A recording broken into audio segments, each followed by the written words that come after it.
अब आखिर में आपको बताना चाहते हैं कि आज का ये जो बजट था, ये 2 कारणों से बहुत महत्वपूर्ण बजट है।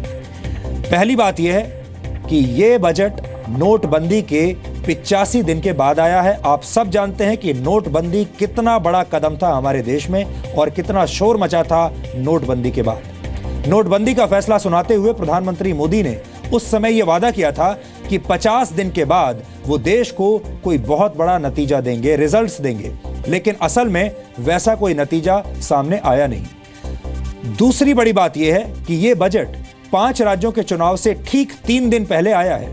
बजट की टाइमिंग को लेकर विपक्षी पार्टियां बहुत बेचैन थीं और ये कह रही थीं, मांग कर रही थीं कि इस बजट को चुनावों के बाद होना चाहिए।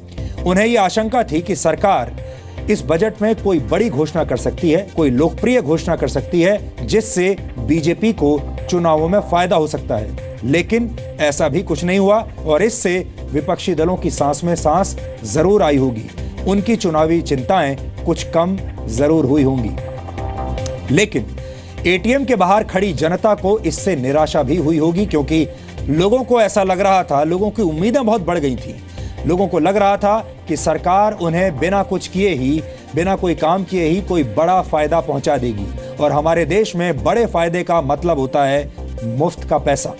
हमारे देश में मुफ्त के पैसे का बहुत महत्व है और लोगों को मुफ्त में आती हुई लक्ष्मी कभी भी बुरी नहीं लगती। और इसीलिए बहुत सारे लोग ये उम्मीद लगाए बैठे थे कि हो सकता है कि सरकार, जो काला धन सरकार को मिला है या जो एक्स्ट्रा पैसा डिक्लेयर हुआ है, उस पैसे का कुछ हिस्सा शायद लोगों के बैंक अकाउंट्स में आ जाएगा। ऐसी इच्छा लोगों के मन में थी, लेकिन बजट में ऐसा कुछ नहीं हुआ। बजट में सरकार ने इतना जरूर किया है कि उन्होंने पैसा खर्च किया है, लेकिन सिस्टम को सुधारने में कुछ क्रांतिकारी कदम उठाए गए हैं जिससे सिस्टम सुधरेगा और सिस्टम की सफाई होगी। और एक नतीजे के तौर पर आने वाले वर्षों में, यानी निकट भविष्य में, लोगों को उसका फायदा जरूर मिलेगा। लेकिन जो लोग ऐसी उम्मीद कर रहे थे कि घर बैठे उनकी जेब में पैसे आ जाएंगे, वो लोगों को निराशा ही हाथ लगी है।